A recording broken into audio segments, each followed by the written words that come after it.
Assalamualaikum warahmatullahi wabarakatuh. Waalaikumsalam warahmatullahi wabarakatuh. Alhamdulillah, alhamdulillahirabbil alamin wa bihi nasta'inu ala umurid dunya waddin. Wassalatu wassalamu ala sayyidina Muhammadin wa ala alihi wa ashabihi ajma'in, amma ba'du. Pertama-tama kita panjatkan puji dan syukur pada Allah Subhanahu wa taala yang telah memberikan kesehatan, kesempatan kepada kita semua, yang telah memberikan banyak sekali nikmat kepada kita semua, yang telah memberikan segalanya untuk kita semua, dan juga salawat dan salam Rasulullah SAW yang telah memberikan petunjuk dan ilmu kepada kita. Kita juga berdoa ya, semoga teman-teman yang sakit, yang mungkin tidak hadir pada hari ini, yang berhalangan, dimudahkan semua urusannya oleh Allah Subhanahu wa taala. Amin ya Dan rabbal juga alamin. kita baru saja menerima berita duka ya, salah satu rekan kita, anggota pengajian ini sedang mengalami musibah, yaitu ibu beliau dipanggil oleh Allah Subhanahu wa taala. Inna lillahi wa inna ilaihi raji'un. Kepada Mas Kris dan keluarga, semoga Allah Subhanahu wa taala memberikan kesabaran dan keikhlasan. Kemudian juga marilah kita berdoa kepada Allah Subhanahu wa taala untuk almarhumah ibu dari Mas Kristiadi di Morgantown, West Virginia. A'udzubillahi minasyaitonirrajim. Bismillahirrahmanirrahim. Alhamdulillahirabbil alamin, arrahmanirrahim, maliki yaumiddin. Iyyaka na'budu wa iyyaka nasta'in. Ihdinas siratal mustaqim. Siratal ladzina an'amta 'alaihim ghairil maghdubi 'alaihim waladdallin. Amin. Allahumma ighfir laha warhamha wa'afiha wa'fu anha wa akrim nuzulaha wa wasi' mudghalaha waghsilha bil ma'i wath thalji wal barad wa naqqiha minal khotoya kama yunaqqa ath-thawbal abyada minad danas wa abdilha daran khairan min dariha wa ahlan khairan min ahliha wa zawjan wa khairan min zawjiha wa adkhilha jannah wa adkhilha jannah wa adkhilha jannah wa a'idha min adzabil qabri wa min adzabin nar. Ya Allah, ya Allah, ampunilah segala dosa-dosa dari almarhumah. Terimalah semua amal baik, amal soleh beliau, dan tempatkanlah beliau di surgamu ya Allah. Amin. Amin, amin ya rabbal alamin. Oke, jazakumullah khair. Selanjutnya ya, kita hari ini melanjutkan pembahasan masalah fikih, dan alhamdulillah Ustadz kita sudah ada bersama kita, Ustadz Bakhri dari Cleveland, Ohio.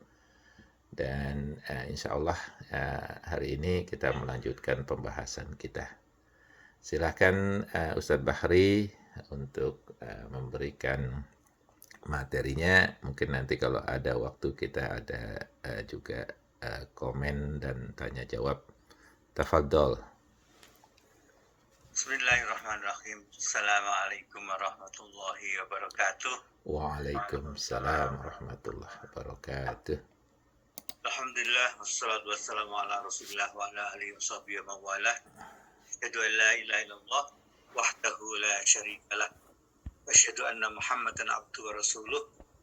Allahumma shalli ala sayyidina Muhammad wa ala ali Muhammad. Terima kasih Bapak moderator. Terima kasih Bapak Ibu sekalian yang berkenan hadir di majelis ini. Kita buka bersama dengan Bismillahirrahmanirrahim tentunya. Dan kaitannya dengan usul fikih itu ada kisah yang menarik dari orang Madura. Rupanya beliau juga mengerti usul fikih yang mendalam. Ini kan sekarang ada peringatan merokok berbahaya dan seterusnya. Kemudian kalau temannya, kamu merokok nggak berhenti kenapa? Ini saya kasih buku. Ya, buku bahasannya adalah 1000 bahaya merokok. Ya baca, semua dia balas sama temannya. Setelah saya baca bahaya merokok, saya berhenti membaca. Jadi bukan berhenti merokok, tapi berhenti membaca, alias terus merokoknya. Yang kedua, kita akan buka kisah ini dengan ceritanya Umar bin Abdul Aziz dalam sejarah Islam dari Bani Umayyah. Umar bin Abdul Aziz ini adalah cicit daripada Umar bin Khattab. Sejarah lahirnya memang sangat aneh, rumit, dan luar biasa. Umar ini juga faham tentang usul fikih, dan karena dia berguru langsung kepada Rasulullah, dia kalau malam itu mendengarkan keluhan rakyat. Ditemani seorang temannya yang bernama Aslam. Itu dia keliling, kemudian dia pagi-pagi sekali dengar ibu-ibu ngomong sama anak gadisnya. Nah, sudah itu campur air. Yang mana, Bu? Itu susunya campur air. Biar nanti banyak dijual, jadi duitnya jadi banyak itu. Si anak gadis ini bilang, Bu, ini nggak boleh, secara hukum nggak boleh mencampur susu kita dengan air dengan alasan supaya banyak duitnya. Alah, paling Umar nggak dengar itu. Tapi Allah dengar ya, Ibu, jadi saya nggak mau. Umar mendengar percakapan itu dari luar rumah, karena dulu rumahnya kan buka gedung, jadi dengar. Umar pulang, panggil anaknya Abdullah, besok kau pergi ke rumah ini, temui si ibu itu, lamar anak gadisnya. Abdullah bin Umar nggak mau Pak, saya udah punya istri, nggak mau, cukup satu aja. Kemudian panggil anaknya Hisham kau pergi, Hisham pergi. Mau, karena Hisham masih bujangan. Kemudian gadis itu menikah dengan anak gadis yang sangat soleh itu, yang tidak mau mencampur air dengan susu, dengan tujuan mencari untung sebanyak-banyaknya. Setelah mereka nikah dan bahagia, Umar meninggal, dan anak tumbuh jadi anak yang cantik dan pintar. Kemudian saking cantiknya dia dilamar oleh khalifah waktu itu. Jadilah dia istri khalifah. Yang lamar namanya keponakan khalifah, namanya Abdul Aziz. Jadi Abdul Aziz menikah dengan si anak gadis tersebut, kemudian melahirkan anak bernama Umar juga, nama Umar. Nah, Umar ini kelak akan menjadi khalifah, bernama Umar bin Abdul Aziz. Yang unik, ketika dia mau dilantik menjadi khalifah, menggantikan mertuanya yang meninggal, itu dia agak sedikit marah diangkat jadi khalifah itu. Dalam sidang dia dipanggil, kemudian ahlul khilli wal akdi. Jadi ahlul khilli wal akdi itu yang bilang begini, Umar bin Abdul Aziz, bapak-bapak sekalian, para ahlul khilli wal akdi, betapa teganya bapak sekalian menjerumuskan saya ke jabatan ini. Jadi ingat ucapannya, betapa teganya bapak-bapak menjerumuskan saya ke jabatan ini. Nanti di akhirat yang dihisab duluan itu saya. Di umat yang berada di Bani Umayyah ini yang pertama diminta pertanggungjawaban bukan bapak-bapak, dan saya. Atas dasar tersebut, saya menolak diangkat menjadi khalifah. Bayangkan, satu-satunya orang yang diharap oleh masyarakat, orang yang paling soleh di negeri itu, dan juga itu anak mentu dari khalifah, ponakan khalifah, semuanya dari segi nasab dan hasab dia eligible, tapi dia menolak. Geger itu sidang Halul Khilul Abdi, kemudian diputuskan sudah sidang tertunda. Malamnya para tetua perundingan bagaimana cara membujuk, ya kasarnya memaksa Umar untuk jadi khalifah. Akhirnya ditemukan cara, bisa dipanggil lagi. Ya Umar, begini, saya menghargai penolakan Anda jadi khalifah.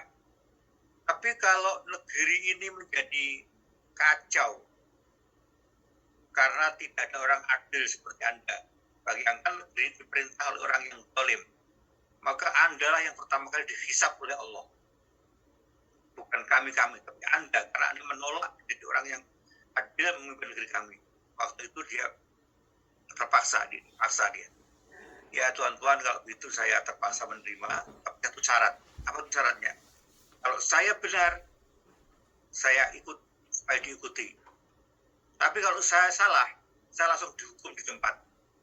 Apakah tuan-tuan terima syarat? Ya, saya terima. Akhirnya Umar bin Abdul Aziz menjadi khalifah di Bani Umayyah. Jadi Umar bin Abdul Aziz ini memang mengaji dengan baik, dia mengerti usul fikih. Kenapa? Dampaknya kalau dia memimpin, dia memikir lebih jauh. Biasanya orang yang mengerti usul fikih itu pertama dia mendalami masalahnya, apa, siapa, di mana, bagaimana, asal usulnya, dampaknya, dan seterusnya. Sudah hitung, maka dia menolak. Nah kali ini kita bacakan satu ayat yang berkaitan dengan usul fikih. Bismillahirrahmanirrahim. Ya ayyuhalladzina amanu idza kuntum ila sholati falam tajidu ma'an fatayammamu sa'idan thayyiban famsahu biwujuhikum wa aydikum minhu. Artinya, ya hai orang beriman, waktu engkau akan sholat dan tidak mendapatkan air, maka lakukanlah tayamum dengan debu yang bersih. Kemudian tapkan ke wajah dan ke tanganmu. Di perintahnya ada 3 macam. Jika tidak mendapatkan air pada waktu sholat, misalnya di perjalanan atau sakit, kemudian yang ada hanya debu atau airnya tidak wudhu tapi cukup untuk minum dalam perjalanan jauh, sedangkan sumber air tidak ada atau di situ tidak ada keran, bayangkan bahwa kita tidak berada di sini yang murah air. Itu pertama, lakukan tayamum. Kemudian cara tayamumnya adalah tepukkan tangan ke debu, kemudian tiup tangan itu supaya tidak ada benda keras atau kerikil yang kecil nempel, kemudian usapkan ke muka, tepuk lagi ke tanah tangan, 2 telapak tangan, usapkan ke tangan sampai pergelangan, sampai ke siku. Nah itu tanpa mengusap rambut dan juga tanpa berkumur-kumur tentunya, karena nggak ada air, nggak bisa kumur dengan debu. Nah itu cara tayamum. Sekarang dari segi usul fikih, pertanyaannya, apakah ketika kita benar-benar tidak mempunyai air di perjalanan, artinya tidak cukup untuk wudhu, hanya cukup untuk minum, itu haruskah kita mencari air dulu atau langsung tayamum? Pertanyaannya, apakah kita langsung melaksanakan tayamum atau mencari air dulu? Itu pertanyaan hari ini mengenai tayamum. Nah, sebelumnya kita review dulu bahwa pada pertemuan sebelumnya kita sudah mengenal beberapa kaidah di dalam usul fikih. Yang pertama adalah al-aslu fil amri lil wujub. Asal muasal hukum dari perintah itu adalah untuk wajib. Contohnya wa aqimus shalah wa atuz zakah. Hukum sholat dan zakat wajib Allah. Kemudian al aslu fin nahyi lil haram. Asal daripada larangan itu adalah untuk haram. Misalnya wala ta'kulu ma'al yatimi illa billati ahsan, jangan memakan harta anak yatim. Kemudian yang ketiga, kaidah ketiga adalah al-amru ba'da nahyi lil ibahah. Kalau ada perintah yang terjadi sesudah larangan, itu hukumnya adalah mubah. Contohnya Nabi melarang ziarah kubur waktu itu karena orang-orang belum mengerti tata caranya dan dikhawatirkan syirik. Setelah mereka tahu dan belajar, maka fazaruha, sekarang ziarahlah. Maka perintah Nabi itu hukumnya adalah mubah karena terjadi setelah larangan. Kemudian kaidah keempat yang telah kita kenal adalah, ini review dulu, al-haraju madfu'un syar'an. Hukum itu pada dasarnya tidak boleh memberatkan umat. Ya. Dulu waktu pemerintahan yang lalu itu ada adigium yang terkenal. Kalau sesuatu bisa dipersulit, kenapa tidak dipersulit? Itu seksi pemerintah dan lulus dengan baik. Dia cerita gitu. Di pendidikan kami ini, kalau sesuatu bisa dipersulit, kenapa tidak dipersulit? Di dalam itu berarti tidak mengerti usul fikih. Memang karena untuk mengendalikan suasana tidak tahu itu sudah terjadi. Kita kembali pada dalil keempat, al-haraju madfu'un syar'an. Pada dasarnya undang-undang atau peraturan itu dirancang untuk tidak memberatkan, tetapi menjadi solusi masalah. Kemudian dalil yang kelima yang telah kita pelajari, kita kenal adalah al-dhararu la yuzalu bid-dharar. Suatu bahaya itu tidak boleh dihilangkan dengan bahaya yang lain. Jadi suatu bahaya itu harus dihilangkan dengan cara yang masuk akal dan bagus, dan tidak boleh dengan cara diberikan bahaya yang tambahan. Kemudian yang agak enteng pada dalil ke-6 atau kaidah ke-6 adalah ad-daruratu tubihul mahzurat. Kalau ada keadaan darurat, maka hal-hal yang dilarang itu menjadi boleh, sifatnya sementara. Misalnya dalam perjalanan kita nggak mendapatkan makanan, jauh dari mana-mana, yang ada adalah binatang-binatang yang tidak halal, maka itu menjadi halal sementara, tapi jangan sampai kenyangan, cukup untuk menjaga kita dari bahaya kematian karena kelaparan. Bapak sekalian, kita kembali kepada kaidah-kaidah usul fikih, dan sebelum dilanjutkan, kita kembali yang paling mendasar daripada maqasidus syariah atau tujuan-tujuan syariah, tujuan undang-undang, tujuan hukum itu apa? Antara lain adalah untuk saunul hayat wal ardi wal milki. Jadi menjaga pertama kehidupan. Jadi kehidupan itu jaga sedemikian rupa sehingga diperlukan perangkat hukum. Juga diperlukan untuk menjaga kehormatan diri masyarakat, keluarga, individual, juga menjaga harta milik. Salah satu dari dasar-dasar maqasidus syariah, tujuan dasar dari adanya undang-undang. Kemudian kita kembali pada pokok bahasan hari ini.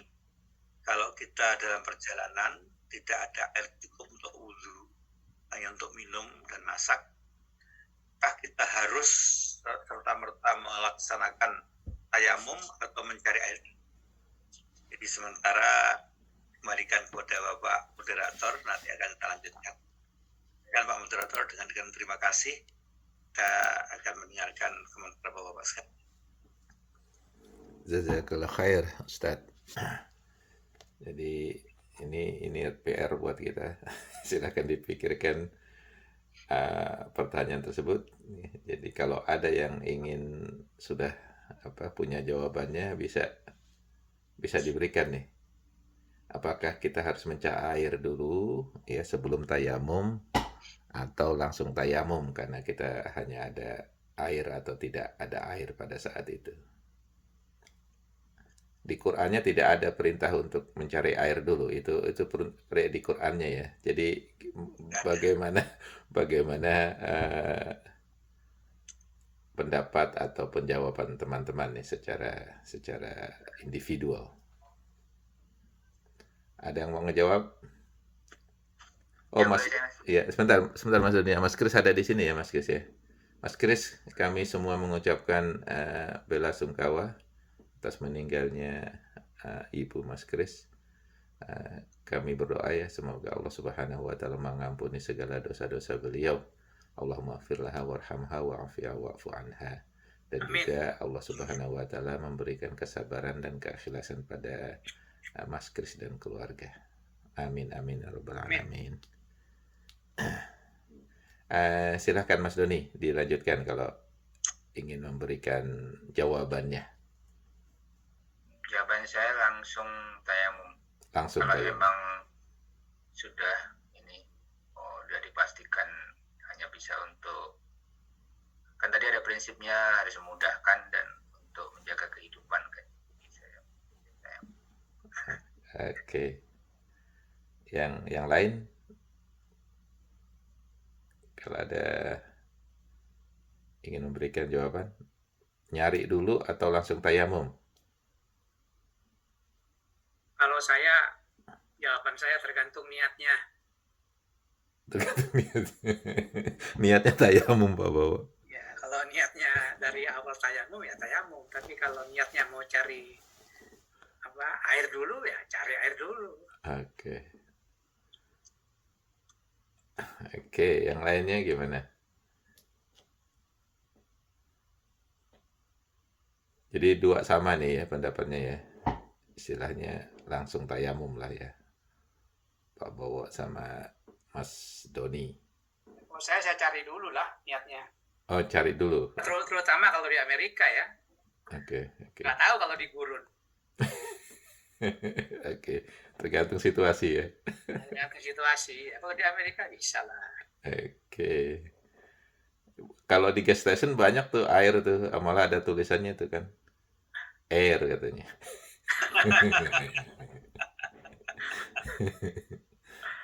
Tayamum itu. Tayamum tuh pakai air gitu. Pakai air itu. Kan di sini bacanya air kan. Wah, jual air juga di sini di gas station itu. Oke, yang lainnya? Tergantung situasi. Tergantung situasi. Maksudnya gimana Mas Ahmad? Mas Fauzi? Ya, tempatnya di mana. Kalau di pas jalan-jalannya di Amerika insya Allah bisa lah kalau ambil itu. Ya, tayamum. Cari dulu maksudnya kalau di Amerika? Kayaknya begitu. Oke. Kalau pas hiking atau gimana ya mungkin ya langsung aja tayamum. Oke. Kalau di gunung lagi hiking ya susah, mungkin langsung tayamum. Hiking juga bisa lah cari. Emang lihat, kalau saya sih melihat situasi di sekitar ya. Karena secara common sense kan kita tahu bahwa kalau ada air apa enggak. Kalau misalkan memang kita lihat di sini nggak ada dan kita mau sholat. Oke. Misalnya kita misalnya di perjalanan, kemudian kita nggak punya air, tapi kemudian ada rumah lah misalnya, itu perlu kita ketok dulu minta air atau kita tayamum tuh? Kira-kira mungkin seperti itu ya kalau ada kondisi seperti kenal rumah itu kita nggak tahu, nggak kenal rumah orang.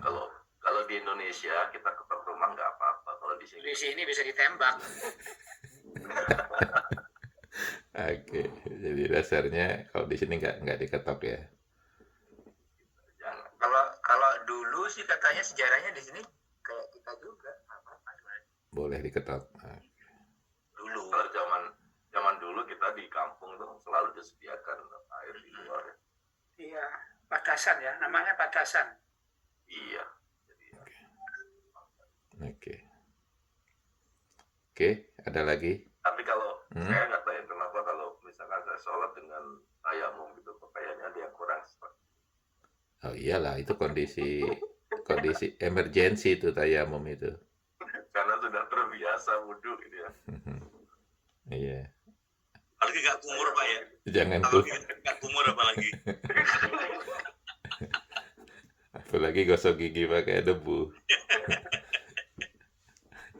Oke, ada lagi nih satu lagi dah ini sebelum nanti saya serahkan Pak Ustadz dari usul fikihnya gimana itu. Gitu. Satu lagi, kalau ada yang ingin. Ya, kalau saya sama tergantung situasi. Walaupun ada air misalnya di pesawat gitu ya. Tapi air itu kan bukan untuk wudhu dan nanti membuat tempatnya basah, dan itu juga untuk dipakai untuk keperluan di pesawat ya, yang perlu air. Karena bawa air kemana-mana itu. Itu aja. Ini tambahan baru lagi nih untuk perdebatan usul fikih nih di pesawat. Kira-kira boleh nggak pakai air pesawat untuk wudhu? Nah, itu. Ini mungkin nanti Pak Ustadz bisa memberikan ininya nih jawabannya berdasarkan usul fikihnya ya. Jadi berdasarkan hadis ya terutama nih saya lihat nih. Jadi terima kasih ya teman-teman sekalian sudah memberikan ini pendapat pribadi ya kan menurut saya tadi gitu ya. Jadi kita lihat bagaimana jawaban Ustadz Bahri dari usul fikihnya ya, dari latar belakang agama ya, dari hadis terutama. Silakan Ustadz Bahri.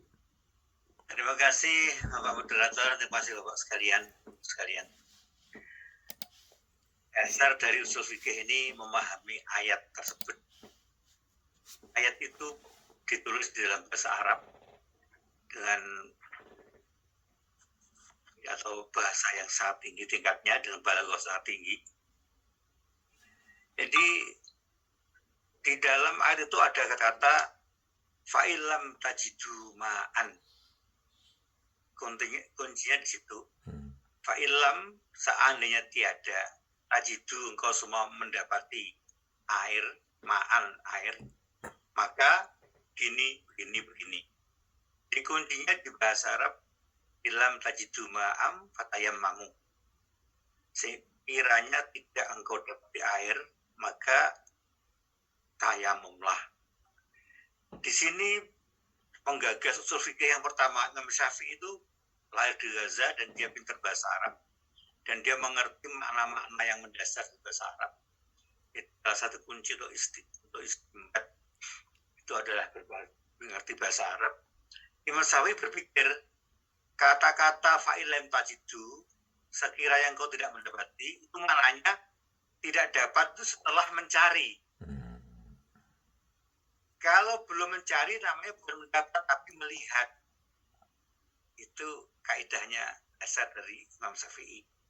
Maka di dalam usul fikih itu akhirnya disepakati bahwa ayat itu hadisnya nggak ada, Qur'annya juga nggak ada, tapi mereka langsung menjadi ijma, sepakatan para ulama. Jadi ya banyak ulama sependapat dengan Syafi'i. Makna dari fa'ilam tajidu, sekiranya engkau tidak mendapat, itu artinya setelah mencari. Jadi disyaratkan harus mencari air dulu. Tidak perlu berkilo-kilometer, ya sekitar situ aja. Jangan sampai membahayakan. Jangan tersesat kalau di waktu hiking. Itu harus mencari air dulu. Kemudian itulah hukum yang sekarang disepakati oleh para ulama menjadi ijma. Kemudian yang menggelitik adalah bagaimana kalau di pesawat. Saya pernah mendapatkan kiriman video orang wudu itu hanya dengan 1 gelas air. Jadi kalau wudu di pesawat itu tidak perlu lama dan juga tidak perlu basah sampai di lantai. Di tangan diusapkan, basah, kemudian tanpa menetes, langsung diusapkan ke muka. Udah rata, tidak harus basah seperti biasa. Ambil lagi, diusapkan tangan, diusapkan ke air ke tangan sampai ke siku dan seterusnya, tanpa air menetes ke lantai. Itu untuk efektivitas dan untuk keselamatan penumpang yang berikutnya. Kalaupun netes nanti kita ambil tisu, tapi kan tidak terlalu basah karena sedikit sekali. Kemudian kita usap mashul khuffatain. Kita mengusap kaki yang masih ada khuffatain. Ini ada Pak Joko datang. Ya, salam Pak Joko. Terima kasih. Gendul rangaring isiku. Sing candinge sing gue semprot-semprotan ya telika iku lho. Pak. Iya. Maaf Pak. Sukriya. Pak Joko Sukriya di apa namanya? Mikrofonnya di mute dulu, di klik. Iki lho. Jo. Lalu minyak apa?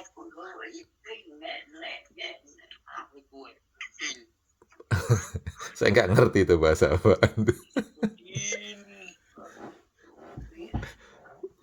Itu kayaknya nggak didengerin. Oke. Pak Joko Sukriya, tolong di mute. Ini Mas Didi nggak ada. Nggak ada yang bisa ini, nggak ada bisa ngontrol. Enggak Ustadz, kayaknya udah ini. Ya. Silakan. Itu yang di pesawat, jadi wudunya dan mashul khuffatain ini artinya mengusap kita yang masih menggunakan kaos kaki terus sekali 2 kali tanpa basah, hanya mengusap besaran itu untuk pesawat. Kemudian itulah dasar daripada fikih, mengerti dulu makna yang mendasar dari bahasa Arab yang digunakan untuk memuat atau menerangkan perintah atau larangan dalam Quran. Kemudian juga ada beberapa contoh seperti yang lalu kita bahas, bagaimana menikahi antara keponakan dengan tantenya. Itu dalam satu saat itu jelas oleh Nabi dilarang, tapi kalau sampai terjadi antara cucu dengan nenek, meskipun nenek tiri, jadi juga tidak boleh, itu jadi ijma akhirnya. Jadi kembali kepada dasar usul fikih ini, sebelum istimbat memang mengerti hukum dulu, 6 macam hukum Islam, kemudian setidaknya cukup pengetahuan tentang hadis ada enggak yang mendasar, kemudian juga cukup pengetahuan bahasa Arabnya sehingga mengerti makna fa'ilam tajidu ma'an fatayammamu, urutan perintah itu. Kemudian yang hangat dibicarakan setelah Rizky Bilal itu mencekik istrinya, yaitu Lesti Kejora, sampai masuk rumah sakit. Mereka baru nikah berapa tahun, setahun 2 tahun ini ya, baru punya bayi.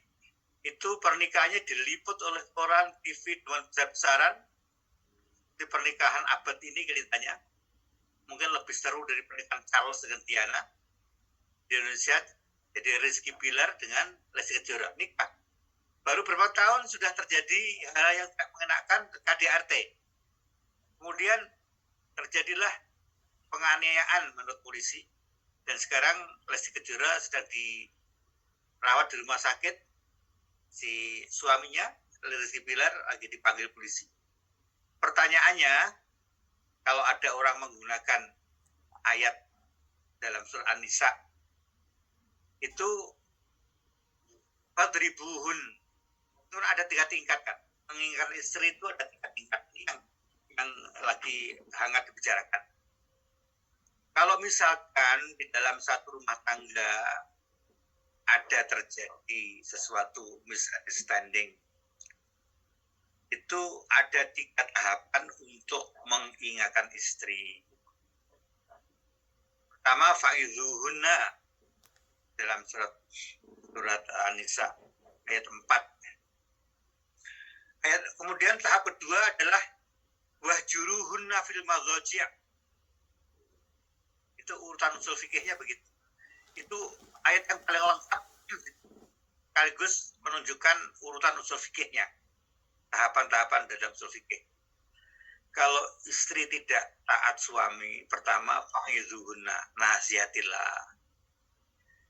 Kan dulu panggilannya sayang waktu masih pacaran. Kalau tiba-tiba jadi suasananya jadi kasar. Kenapa? Maka Allah mengingatkan fa'idhuhunna, nasihatillah dengan baik. Kalau masih tidak bisa dinasihati, ya wahjuruhunna fil madhaji'i. Kemudian biarkan dia kedinginan sendirian. Apalagi musim dingin di Amerika kan gak enak kan sendirian di wahjuruhunna fil madhaji'i. Maka dia jauhilah dari tempat tidur. Maksudnya pisah sementara, bisa ranjang tidurnya. Masih juga tidak mempan, baru wadribuhun, baru pukullah. Pukul itu contohnya apa? Nabi mencontohkan, Nabi pernah mencontohkan memukul istri, tapi bukan dengan tangan, hanya menyentuh tubuh istrinya dengan siwak. Tidak memukul, hanya menyentuh saja dengan siwak. Itu sudah cukup bagi istrinya mengerti banget bahwa Nabi sudah melaksanakan itu, dan dia mengerti, terutama dalam kasus-kasus yang agak krusial, karena pernah ada salah satu istri Nabi itu agak kasar ngomongnya terhadap Nabi. Dengan Nabi marah, tapi Nabi sebagai orang Nabi, beliau mengerti urutannya, dikasih tahu, masih juga, kemudian juga pisah ranjang sementara juga tidak mempan. Maka nasihat ketiga adalah dia disentuh dengan siwak. Bukan itu akibat ribun. Jadi bukan secara fisik seperti MMA atau Tyson atau Muhammadov, apa namanya itu di Rusia itu, Makhomamedov, itu enggak seperti itu. Jadi bukan seperti tarung dan seterusnya. Itulah Bapak-bapak sekalian, ada beberapa contoh di dalam usul fikih dan telah terlaksanakan, dan kita sudah review mengenai beberapa kaidah usul fikih. Dan dalam beberapa hari saya sudah mendapatkan kitab aslinya dari Imam Syafi'i, Ar-Risalah. Itu ada 705 halaman. Dan itu yang kita bahas ini baru halaman sekitar 33-34. Jadi kalau mau lanjut itu bisa setahun. Tapi saya sudah ringkas, kita sampai kepada ijma, itu kira-kira sudah sepertiga dari buku tersebut. Itu sudah saya ringkas. Nanti yang 2/3-nya kalau Bapak mau lanjutkan kita akan ringkas kembali. Tapi kalau mau kita switch ke pembahasan lain, kita mungkin akan bahas mengenai yang sehari-hari, yaitu mengenai tajwid. Karena untuk hukum usul fikih ini kita cukup tahu, tapi kita tidak, kayaknya seperti saya dan kita semuanya ini belum pada saatnya untuk memberikan fatwa di dalam hukum Islam. Ya, kita cukup tanya pada siapa yang lebih tahu. Fas'alu ahla dzikri in kuntum la ta'lamun. Tetapi kalau baca Quran itu hukumnya wajib menurut aturan. Jadi secara individual wajib mengerti. Kalau Bapak-bapak berkenan, kita teruskan. Kalau enggak, kita ganti. Atau mungkin sementara bagaimana terserah Bapak dan terserah Bapak Skandar pemimpin ini.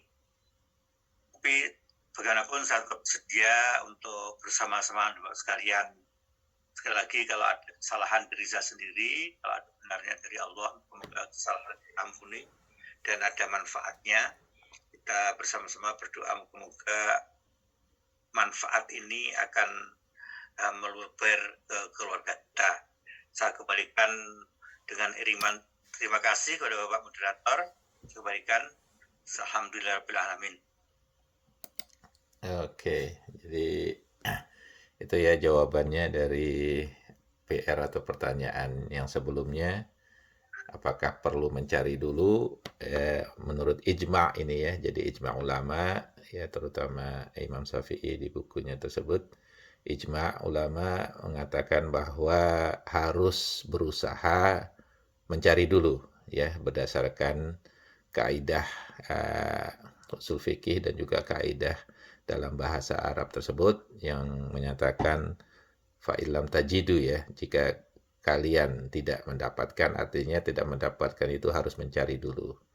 Baru bisa tayamum ya. Jadi kalau kita yakin memang kita tidak mendapatkan air, kita sudah berusaha mencari tidak dapat air, baru kita bertayamum. Nah, tentunya masalah usaha mencari ini nanti tergantung kepada masing-masing ya. Ada yang usahanya sungguh-sungguh, ada yang usahanya baru 2 langkah udah nggak dapat ya. Ada juga yang seperti itu. Nah, memang di Quran banyak sekali tuh yang apa hukum seperti itu ya. Ada juga misalnya faman lam yahtajid gitu ya, bagi yang kalau memang itu tidak mampu itu maka ini. Jadi seperti misalnya kafarat ya, kafarat orang yang melakukan misalnya bersumpah atau bernazar tapi tidak dilaksanakan, maka ada kafarat namanya. Nah, kafarat itu hukumnya itu harus apa namanya, berurutan ya, berurutan. Misalnya harus memberi makan ya kepada 60 orang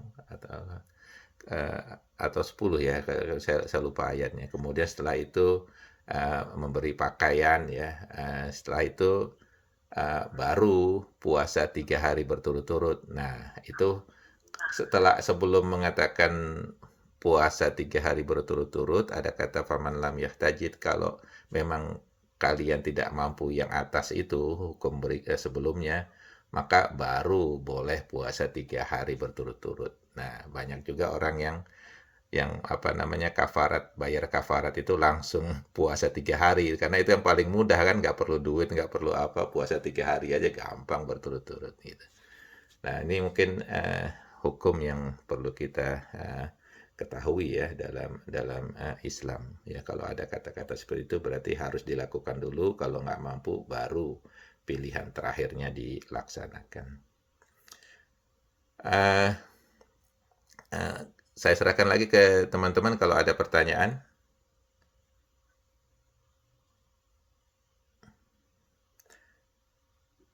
Terus untuk masalah yang di pesawat tadi ya, jadi Ustadz sudah memberikan jawaban ya.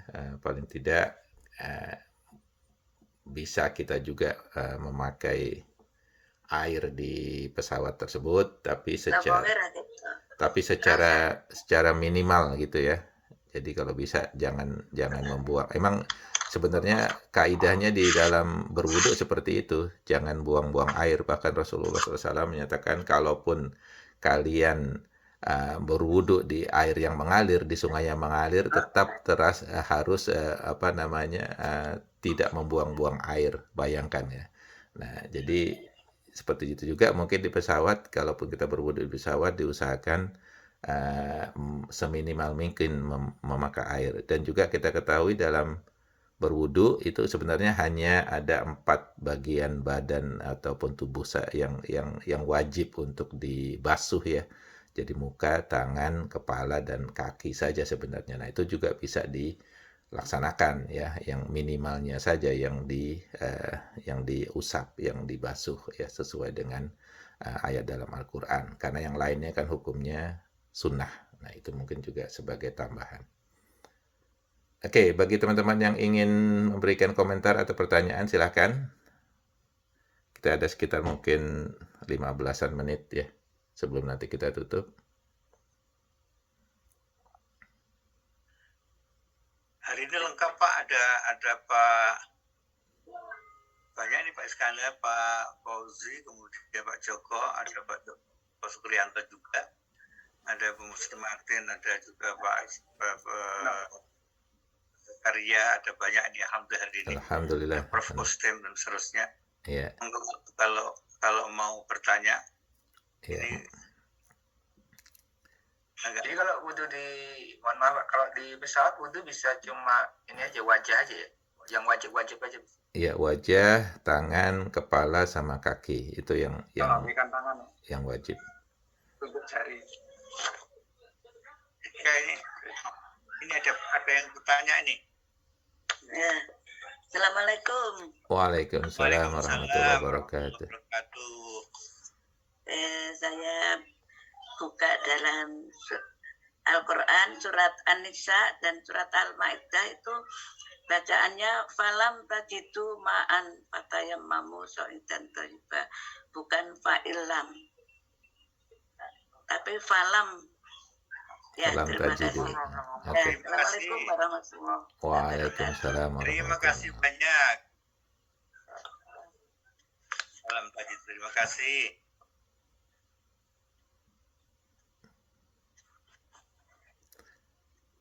Ada lagi Bapak Ibu?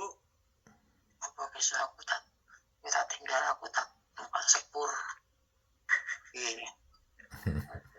Jadi insya Allah Pak Ustadz mau switch ke tajwid nih Pak.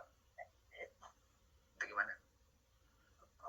Ya, terserah Bapak kalau mau diteruskan usul fikih masih 2 sesi lagi kira-kira.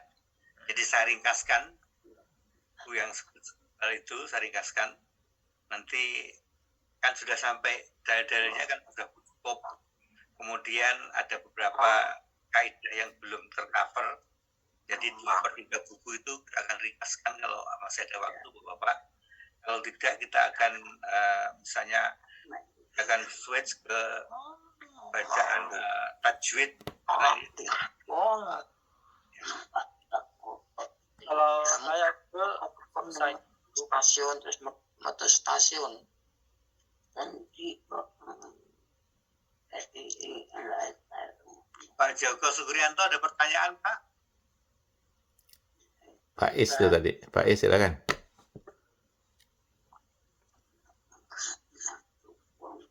Assalamualaikum. Oh, duluan. Monggo.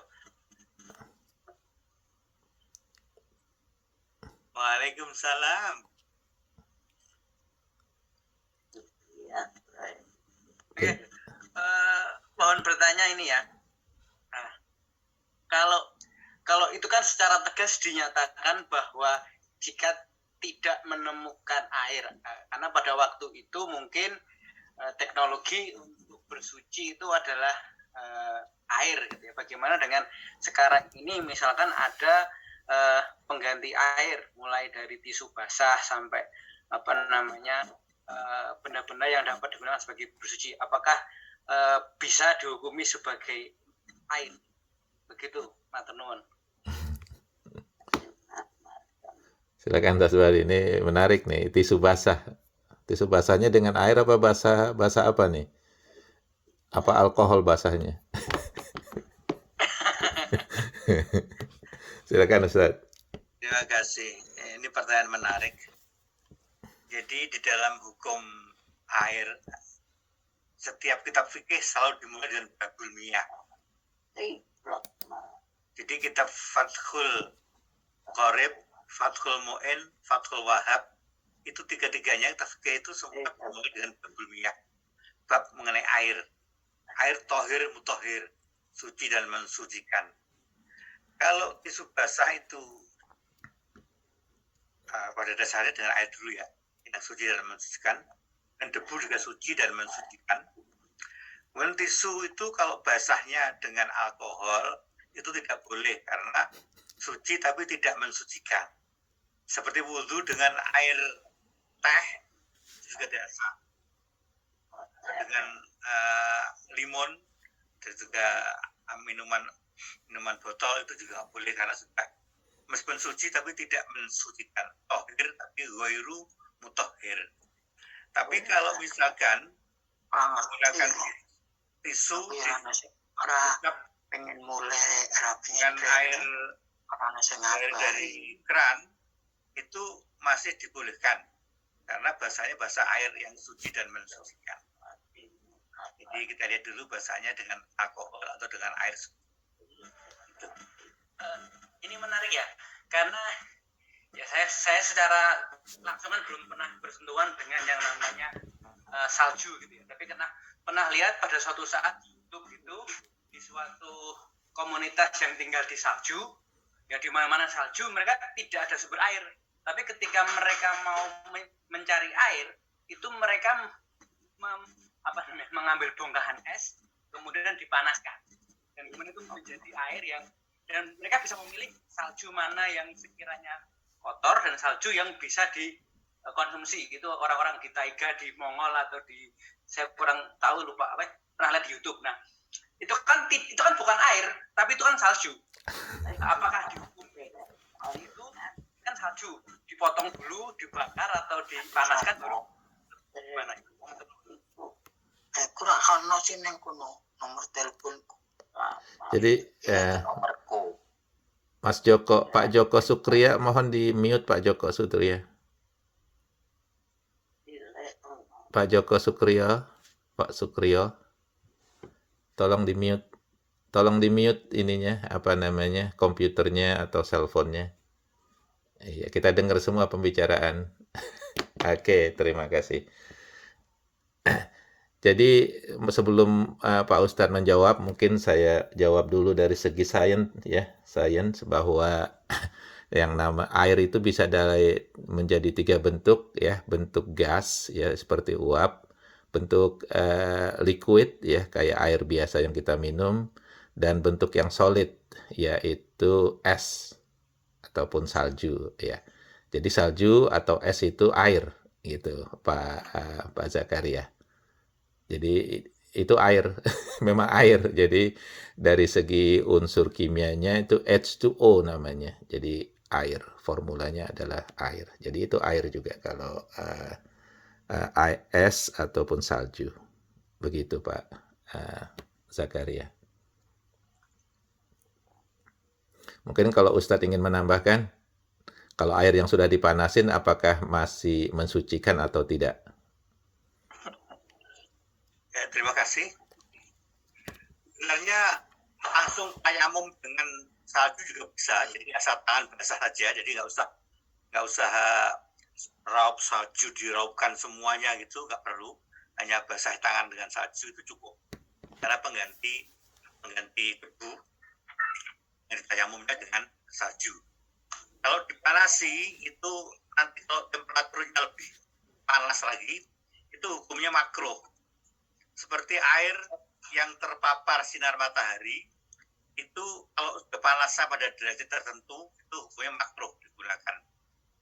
Jadi kalau kita misalnya ada air satu kolam besar gitu, kemudian di daerah tropis terpapar matahari langsung jadi hangat, itu hukumnya sudah makruh digunakan untuk suci. Ya masih boleh tapi tidak utama lagi. Tapi karena adanya yaitu ya digunakan, masih boleh. Cuma hukumnya makruh itu sudah pada derajat kedua daripada air yang biasa. Jadi kalau panasnya cukup untuk mencairkan salju saja, tidak sampai pada sekian derajat, itu sudah boleh digunakan untuk berwudu. Namun pilihan lain, kalau hanya langsung mengusapkan tangan di salju dan basah, untuk wudu itu cukup. Karena kalau lama-lama di luar juga dingin, dan juga air cair itu hanya tersedia untuk minum dan masak, ini adalah untuk wudu, saya mau melakukan pilihannya, meskipun dengan saat. Demikian Bapak Moderator, kembalikan, terima kasih. Mungkin ini tambahan Ustadz, bagaimana dengan musim dingin itu kan kita nggak, kalau wudhu dengan air dingin kan pasti kedinginan. Kita kan di rumah kan pasti punya heater ya. Nah bagaimana berwudu dan juga mandi wajib dengan air panas itu, apakah makruh juga hukumnya ataukah ada temperatur tertentu yang menjadi makruh ketika mandi itu? Karena kalau musim dingin tuh mandi harus panas itu, kalau nggak panas nggak mantep gitu. Dingin banget airnya guys. Olahraga dulu biar badan yang panas. Itu gimana menurut usul fikihnya atau menurut mungkin ijma'nya, terutama mungkin ulama-ulama Amerika nih, karena kejadiannya cuma di Amerika nih ada air panas seperti itu. Dalam situasi seperti ini menjadi keharusan Pak, Keharusan. tidak makruh lagi. Oke. Jadi, kalau itu sesuai dengan keperluan panas tubuh, itu tentu tidak sampai kepada derajat boiling ya, Membakar. Assalamualaikum. Pak Ustadz Bahri ke mute tuh ininya mikrofonnya. Mau tanya nih, Assalamualaikum. Waalaikumsalam. Silakan, Mas J. Ini Assalamualaikum nih, saya orang baru nih. Orang baru. Mau nanya. Ini ada kasus nih, Pak Ustadz. Kita waktu jalan jauh ya, antara tayamum dengan air ya. Waktu itu jalan jauh, dalam perjalanan itu kita kehabisan air, Ustadz, air botol kehabisan. Biasanya kita kalau jalan jauh kan wudhu pakai air botol. Nah tinggal ini Pak Ustadz, tinggal Coca-Cola. Daripada muka kita lengket, kadang-kadang kita memilih ada kasus sekali sih, memilih tayamum Ustadz. Gimana kalau apakah kita diterima atau enggak memilih istilahnya debu dibandingkan dengan Coca-Cola itu termasuk air juga gitu? Bisa nggak untuk sebagai air wudhu termasuk air suci? Gimana itu? Tadi udah disebutkan bahwa limun itu tidak mensucikan kan? Oh limun, saya nggak dengar itu. Iya. Berarti Suci tapi tidak mensucikan. Tidak boleh dibuat wudhu. Diminum boleh, silahkan minum. Oh oke. Jadi kita harus milih tayamum dibanding itu. Oke. Saya mungkin miss that one. Iya. Ini saya juga. Waalaikumsalam. Boleh tanya saya? Boleh. Boleh ya. Ini ini pengalaman aja Pak Ustadz. Oh nggak boleh kalau pengalaman. Enggak, kasus juga. Kalau kasus boleh. Ya, saya pernah ke India. Nah, di India itu ternyata kerajaan terus masjid, bangunan-bangunan besar itu ternyata hampir semuanya adalah bangunan Islam. Jadi kayak Taj Mahal segala macam itu bangunan Islam. Dan ada masjidnya. Saya pernah ke satu masjid yang besar sekali di atas gunung, namanya Fatahul Fikri. Itu memang tujuan turis itu. Masjidnya besar sekali, tapi tidak ada air mengalir. Orang itu berudu di kolam di depan masjid itu, kayak di kampung itu Pak Ustadz. Tapi saya kan sudah di Amerika, udah lama di Amerika. Kolamnya udah hijau airnya itu. Jadi orang-orang berudu di sana, kumur-kumur segala macam di sana. Habis pengukuran udah airnya dibuang lagi ke kolam itu. Nah, saya kan nggak mau itu. Saya putuskan saya tayamum aja. Gitu. Gimana itu? Saya waktu itu, waduh, kalau saya ikut wudu bisa langsung diare saya itu. Ini di masjid, Pak? Kenapa? Di masjid. Masjid, iya, masjidnya besar. Tapi nggak ada air mengalir. Nggak ada air mengalir. Airnya di kolam itu, di kampung-kampung itu. Airnya udah hijau. Tapi orang ya wudu di sana. Cuci kaki, cuci tangan, kumur-kumur, habis masukin ke mulutnya dia dilemparin lagi ke sana. Wah, saya mana mau wudu di sana, nggak mau saya. Dan nggak mengalir kan, nggak bisa sebenarnya pakai wudu. Ya nggak tahu lah, pokoknya orang-orang wudunya di sana. Ada hukumnya nanti 2 kulah segala macam. Silakan Ustaz. Terima kasih Pak. Itu tambahan, itu vitamin Pak hijaunya itu Pak, vitamin hijau itu Pak.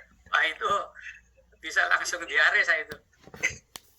Seperti di Taj Mahal juga begitu lah Pak. Banyak kan ada kolam besar untuk wudhu. Jadi itu memang disediakan zaman dulu karena air itu mungkin sulit ya untuk pengaliran, tapi kamu air hujan dan seterusnya, maka air itu lebih dari 2 kulah, dari 2 kulah lebih itu boleh. Tapi kalau misalkan ada yang ragu dengan kebersihan air itu, ya boleh pilihannya tayamum. Tayamum, tapi itu masih dalam koridor fikih, artinya dia tidak yakin, yang sudah yakin atas kebersihan dan higienis daripada air tersebut, maka dia dibolehkan untuk tayamum. Tapi kalau bawa air botol saja, cukup itu diucapkan, tidak sampai kemana-mana, tapi cukup 1 botol air itu 60 cc cukup Pak untuk wudhu. Tidak sampai seperti kalau dari keran, asal basah semuanya cukup. Dan kembali ke pertanyaan Pak Agus tadi, tadi belum sempat kita jawab ya Pak ya, pertanyaannya tadi tentang oh ya Pak D tadi juga menanyakan mengenai wudhu dengan minuman limun itu kembali pada hukum tohir mutahhir. Yang dipakai adalah air yang suci dan mensucikan, seperti limun, teh dan seterusnya itu suci diminum tapi tidak mensucikan, tidak berbentuk wudhu. Tadi Pak moderator tadi pertanyaannya apa Pak yang belum kita jawab tadi? Kayaknya sudah semua, Ustaz. Oh sudah, ya, Ya, alhamdulillah. alhamdulillah. Ya. Ada lagi sebelum kita tutup ya pengajian kita pagi ini? Jadi kalau 2 kulah tapi hijau masih boleh, masih bisa dipakai. Secara hukum fikihnya Secara boleh, hukum bisa, tapi kalau secara ragu- ininya silahkan Kalau ragu mendingan tayamum. Itu harus dikaji lagi tuh.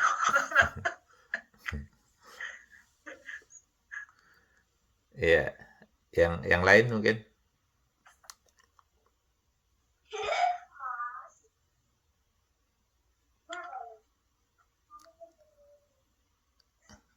Kalau tidak ada mungkin bisa kita tutup ya pengajian kita hari ini. Mungkin mengenai ini Mas Agus. Iya, silakan.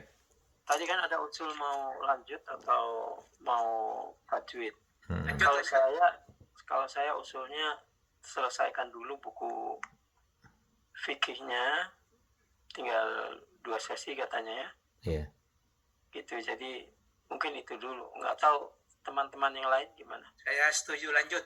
Saya juga setuju biar komplit ya Biar tuntas ya. paling nggak pengetahuan kita masalah fikih dasar ini ya. Tadi kaidah-kaidah yang 6 itu penting sekali tuh untuk diingat untuk diterapkan.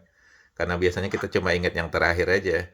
Kalau keadaan darurat. Saya cari kaidah di Google itu nggak ada Pak Bahri. Bisa nggak dituliskan itu ya? Iya, nanti saya pelajari gimana share screen-nya Pak ya. Saya Oke. saya sedang belajar bagaimana share screen-nya. Insya Allah. Oke. Iya. Ada warna hijau tuh Pak, share screen di bawah. Iya, makanya saya lihat ada tanda panah share screen. Lagi belajar. Dipencet aja Pak. Ya, lagi belajar. Masalahnya mungkin Pak Bahri pakai cellphone, jadi Saya pakai laptop ya. kalau pakai laptop mungkin lebih gampang. Iya. Ada pertanyaan nih Pak Agus, ada waktu nggak ini? Silakan Pak Fauzi. Ya tadi itu kan ada yang dijelaskan masalah kaidah itu ya. Apakah memang ada perbedaan ya? Maaf ini saya bawa NU dan Muhammadiyah. Apakah memang ada perbedaan? Ya memang ambilnya sama ya dari Syafi'i ya. Tapi apakah ada memang perbedaan ya, masalah kaidah itu? Maksud saya kayak kan pernah baca dulu kan ada al-adatul muhakkamah kayak gitu. Apakah itu termasuk kaidah atau memang ya pelajaran yang saya dapat dari madrasah? Jadi tolong dijelaskan bagaimana cara pengambilan pengistimbat hukum antara itu. Iya. Terima kasih. Terima kasih Mas Fauzi. Jadi sebenarnya Mas Fauzi ini orang NU, jadi sebagai dasar. Silakan. Ya Pak Fauzi dan Bapak sekalian. NU dan Muhammadiyah itu tidak ada bedanya Pak. Tidak ada bedanya. Sama-sama ahlu sunnah.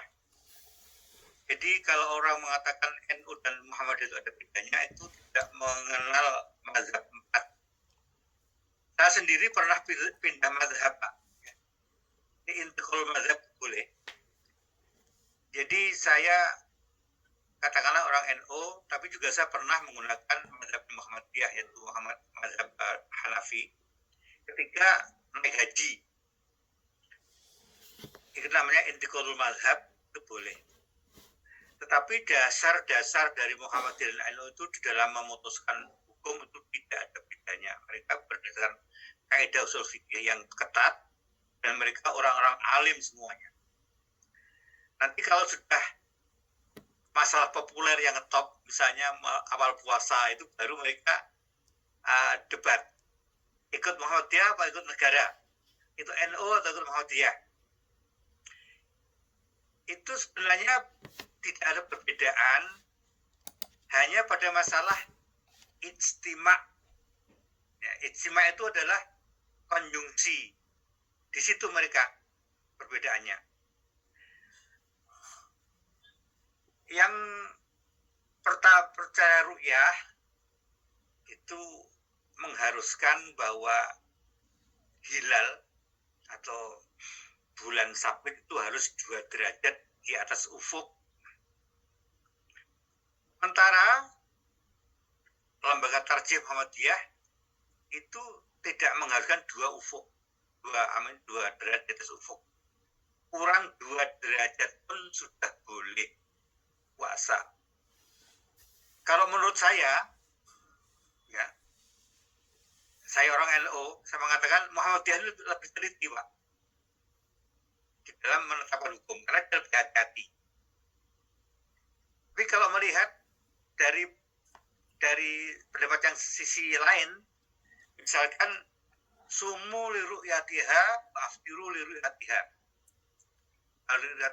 li ru'yatihi, sumu li ru'yatih wa aftiru li ru'yatih, puasalah ketika melihat hilal dan bukalah ketika melihat hilal berikutnya. Artinya ini cenderung pada apa yang namanya ru'yah melihat hilal. Ya, itu yang mereka selalu perdebatkan, makanya dari tahun ke tahun tidak pernah ada perbedaan awal Ramadan dan awal Syawal. Bahkan di kelompok Naqsyabandi itu perbedaannya sampai 3 hari. Itu memang dimungkinkan dalam fikih. Kalau kita ikut yang Naqsyabandi, ya ikut seluruhnya Naqsyabandi. Kalau dia ikut seluruhnya, ikut NU seluruhnya. Yaitu artinya kita konsisten dengan apa yang pimpinan kita, tapi ikut manapun benar sebenarnya, karena itu diputuskan oleh orang-orang yang ahli dalam bidangnya. Jadi kita tidak perlu khawatir ikut yang mana, semuanya mereka punya pendapat yang berdasarkan fikih dan usul fikih. Mereka orang hebat semua. Lembaga Tarjih Muhammadiyah itu banyak orang pakar yang keluar dari Al-Azhar. NU banyak juga yang dari Al-Azhar, juga dari pesantren. Jadi semuanya benar dan kita semuanya boleh ikut. Cuma yang nggak boleh itu kita jadi bertengkar hanya karena perbedaan puasa dan Ramadan. Baca, Pak. Terima kasih. Iya, jazakallahu khair. Yang nggak boleh itu wala tafarraqu. Jangan bertengkar, ya. Jangan saling berantem. Berdebat boleh atau ya berdebat? Berdebat boleh, berdebat kan belum berantem kan. Oke. Mungkin kita tutup kali ya hari ini. Jadi 8.30 karena tadi kita mulai tepat ya. Jadi memang sekitar 1 jam lah ya pembahasan kita untuk pengajian pagi ini. Jadi insya Allah ya kalau teman-teman memang setuju dan berkenan, Ustadz Bahri ya masih bersedia untuk mengisi usul fikih ini sampai komplit ya. Mungkin sekitar 2 season lagi, jadi 2 minggu lagi, 2 pertemuan. Insya Allah, terima kasih. Jadi nanti kita komplit ya masalah hukum, paling nggak dasar-dasar ya penentuan hukum fikih ini, karena sangat penting ya buat kita, baik secara individu maupun buat keluarga kita. Oke, marilah sama-sama kita tutup ya pengajian kita pada pagi hari ini dengan membaca surah Al-Ashr dan dilanjutkan dengan doa kafaratul majlis. A'udzubillahi minasyaitonirrajim. Bismillahirrahmanirrahim. Wal 'ashr innal insana lafi khusr illa alladziina aamanu wa 'amilus sholihati wa tawassaw bil haqqi wa tawassaw bis sabr. Subhanakallahumma wa bihamdik asyhadu an la ilaha illa anta astaghfiruka wa atubu ilaik. Terima kasih Ustaz Bahri, jazakallah khair. Teman-teman sekalian juga terima kasih. Insyaallah minggu lagi